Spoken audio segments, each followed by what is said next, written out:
Okay, legends, welcome back to the channel with another Overlord, Lord of Nazarick video. Now in this video we'll be talking about the Monster Hunt, the second boss. I'm sorry for the delay to make this boss. I've been busy a little bit IRL, so now we're gonna go and check it out and discuss everything about it. And we hit level 82. Hey, I unlocked level 72. I'm farming star set right now.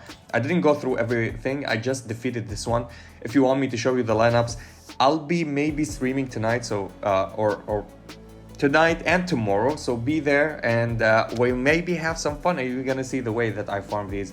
I want star set for the counter and assist and chase, so it will be nice on my aura. So now for the Monster Hunt, so we have the Scorpion, the Forest Worm, the Saber Wolf. I will just show you the lineup that I was running by the end, which is Mare 9th. I wasn't running him actually, I was running somebody else. I forgot who was I running.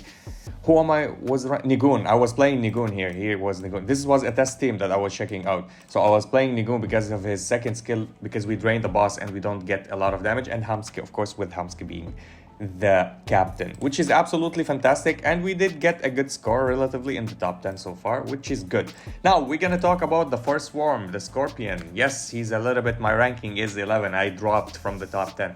He's a little bit annoying, specifically if you don't have the lineups or the characters that are available to do the highest damages, which means the very most MVP units here are Momon. No, first of all, Devil in Love Albedo or Maid Albedo, then Momon. These are the best units actually to deal the most damages. And if you have the Valkyrie Shelter, if you pulled her, I still didn't pull her yesterday on stream, we tried. I still have 8 to pity, so I want to guarantee myself her, or I'm gonna go and get her, but maybe I will get shafted as well. It's a 50-50 still. I didn't lose it or win it. I will go and collect myself at an 8 summons so I can go and do them. Other than that, I'm not gonna spend any diamonds. So if you have the trial version of Pandora's Actor, you can use it, but you don't have to. The best lineup here is to use the Valkyrie Shelter, Albedo, the Maid in Love Albedo. You can use Momon, and who is the 5th one? Mare. Mare is always consistent here. So what we are gonna use is our own units. So if you're free to play and you don't have these units and you want the best lineup to do that scores for you, of course Cocytus will be helpful. If you don't have Cocytus, I will give you the alternatives that work actually and will deal damages, but not as much as Cocytus. So you can play Edstrom or you can play Clementine, and I highly recommend Clementine because she bypasses a little bit of defenses and it inflicts defense down. Now if you want to play 9th, be my guest, go try it, but the boss is Emerald and he counters Sapphire and they will absolutely target him and destroy him. This is why we're not playing him. Also, we're not playing Nigun because Nigun is not working perfectly on this lineup. So our first unit, which is Mare consistently. Mare is 3 stars for me. I just got yesterday the Arclight of him by mistake on his banner for one multi, which was very, very lucky. And we're gonna play Cocytus. Cocytus will be not the captain, but will be in the team because he's the highest damage dealer with Mare. Now, the other unit that we're gonna play on the lineup, which will be Pandora's Actor. Pandora's Actor will not be the captain as well, but Pandora's Actor will give us a lot of debuffs or a lot of buffs for the team because the boss mechanic, let me go and read it for you before we continue. So in Monster Hunt, when allies deal damage, they inflict an extra damage on the primary target based on the number of buffs that they have. So the more buffs that you have, the more the damage that you will do. And this is why we're playing Pandora's Actor, because he buffs insanely. Now, of course, you can play Inferior, but Inferior gets one tap as well with the boss. We did try that, it doesn't work that much. Forest Worm threatens characters without buffs, the ones that are without buffs. Make sure your characters have enough buffs. Applying buffs to all allies earn higher points. So you need to play around buffs. I played Inferior and I played Pandora's Actor on the same lineup and I got more buffs. Still, I didn't get better scores just because Inferior is Sapphire and Emerald can counter that. So we're gonna play this lineup, and in addition, we're gonna put my main man here, which is replacing Hamske, which is the Goblin. I forgot his name. What was your name? What was your name? Oh my god, I just said his name. I forgot it. Jugam. Jugam is Enri's little captain, which in her area, if you watch the anime, absolutely fantastic, given by the horn that Ainz gave her. absolutely shreds the boss. Now, what does he do and what's the main thing? First of all, the captain skill. When enemies are inflicted with defense down, they are also receiving higher tier defense for 2 rounds. That stacks up with each other. So you can keep the defense down and then get a higher tier defense. And this can be triggered after 1 action interval. So every interval of action, every time that he hits when there is defense down, if he's the captain, he will do higher defense. Now, defense will give you 30% to apply more damage or a reduction in their defense. And this one, the higher defense, a debuff that decreases defense by 40%. Only the most potent debuff of each type increase. So if you have 2 higher defense down, they don't work. But defense and defense down together, they work. So keep that in mind. So let's go and check out, and also his skills, I don't think we can see them here. Yeah, we can't see them here. His skills also with his ultimate, he applies defense down, and with his second skill applies defense down. Absolutely fantastic. This is the lineup. This is the strategy that we're gonna go with. Mari, of course, with the seed and with the damage over time and some healing. Pandora's Actor will heal us a lot, actually, with all the debuffs that we're gonna, all the buffs that we're gonna gain, and we're gonna increase our damages because of that. This is the free-to-play basic lineup. Now, if you don't have your own Pandora's Actor, you can play the trial version. They give you a trial version here that you can play him with his own card. Let's go and check what are we playing. Of course, we are playing this skill, and you can play, of course, the take more damage, but we're gonna play this one, the grass part, because it will apply a debuff of defense when the defense you can't apply it, or it's removed from the boss, or you cannot go and apply it to the boss by his resistance or something like that. This will guarantee you to hit him for 2 rounds with defense down for 30%. Absolutely great. And then it will deal also, if you increase it like level 3, and they will give it to you for level 3, you will do deal magic. The magical damage will increase, but we are playing only magical damage with Mari, so it doesn't matter. Hitting grants 1 basic chance of higher tier Heartbreak, not the normal Heartbreak, the higher tier, which means extra magical damage by 5%. Blah blah blah blah, which is Mari will capitalize on that, which is absolutely fantastic, and that will increase the chances of your run to get higher scores.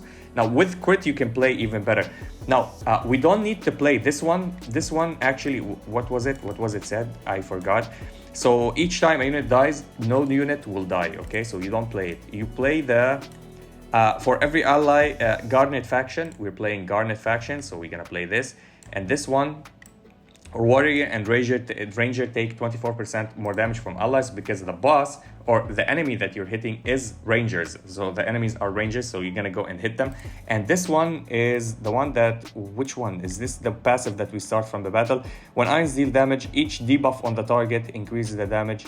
So this is for Irons, each debuff increases the damage maximum of 60%.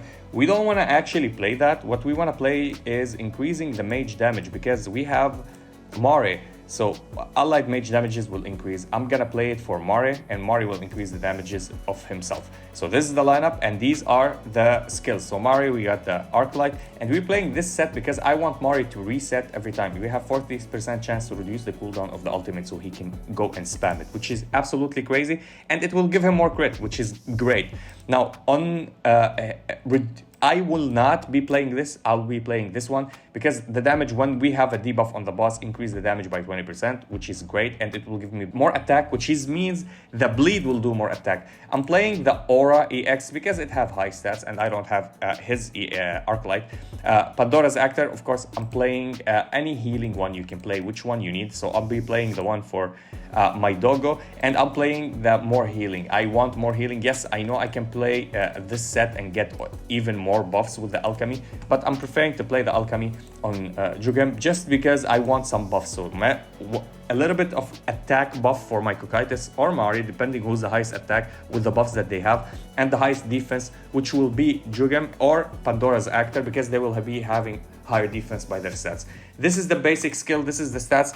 This lineup will 100% guarantee you something in the range between 13,000 to 17,000, 18,000. If you don't have Cocytus, you're gonna play Clementine or Edstrom. You're gonna guarantee yourself something between the range of 11,000 to 13,000. This is consistent. These are the lineups that you can do. What are the best lineup here? If you wanna play it, if you have the full, all of the units in the game, Mari, Valkyrie Shaltir, Momon, and Maid or Devil in Love Albedo. This is the best lineup that you can play, and it's breaking 60,000 damage if you're full 6-star on everybody, full 6-star on every Arclight. So let's go and check it out. And now I'm gonna show you again. I talked about the monster hunt in my previous video. I will show you again how do you go and defeat that. You need to mark the boss at the start of the game. So you need to click on the boss, so the red dot be on the boss at the start. And then whoever is lower on HP, you want to give them the HP buff. And of course, Cocytus always click his ultimate, because he never starts with his ultimate, he starts with his second skill. And that's all what you need to do. Actually, if somebody is taking so much damage from you, you can mark them with the blue arrow like this, so they will get all the healing from the start of the game, or all the buffs from Pandora's Actor. I don't want to do that actually. I want to focus on dealing normal damage, and let's go to X3, and I want to distribute all the heals. Oh, Pandora's Actor is getting destroyed, so maybe he buffs himself. Okay, here we go, he healed himself, and now we're gonna go and apply the ultimate. Look at the buffs that we have. The boss steals buffs from you, steals buffs from everybody. So what you need to do is absolutely go and try to destroy the boss. The Heart Gasp as well triggers the seed of Mari. So Mari will always cast, the seed will explode when every time it is on, and the Heart Gasp from Ainz, from our leader, will go and trigger. So here we go. Hopefully we're not gonna get aimed or gonna get sniped on Mari, because this is not looking the best actually. I don't know why we're going low on HP. So okay, here we heal, we heal back. Okay, I forgot how it goes. So we are at 10k, so we reached 10k, 26 rounds, absolutely fantastic. Jugem, can you do your ultimate please? And here we go. And everybody are relatively healthy so far, and we're getting heals and we're getting damage. That's 13k damage, which is great. This is the bare minimum that you go with this lineup. And 17 to 18, sometimes 20k, depending on how lucky you are. Now, of course, I'm reusing scrolls. If you're using scrolls, scrolls work here. So if you use the scrolls, it will increase your attack. If you're using HP, you're gonna get more HP. If you're using anything that gives you crit rate or whatever, it will all increase it. This is maybe my best or highest score so far. Yes, this is my high score, I guess, right now, because it's RNG. Sometimes you do even better scores than that. So we got with Cocytus, as you see, he's the most damage dealer here. So you will understand that Cocytus is really good in this. But if you have Momon, if you had Made in Love Albedo, they work. Another unit that I was testing with instead of Cocytus was Sebas. Sebas is 4 stars for me. He is also working and dealing good amount of damage. If Mari didn't die, we could reach the 20,000 scores actually, and we can go and be in the top 10. I got ranking 10. I will do better later, but as I said, always focus, because this boss is from the Emerald faction. He goes and counters Sapphire. This is why you want to play Garnet. Garnet is fire, he's green, or you could say grass. Fire eats grass, so this is how it goes. And yeah, that was basically it. Let me know about your scores in the comment section. Tell me what's the best lineup that you're using. Tell me if you hit the 20k with this lineup, and I'll be seeing you in the next one.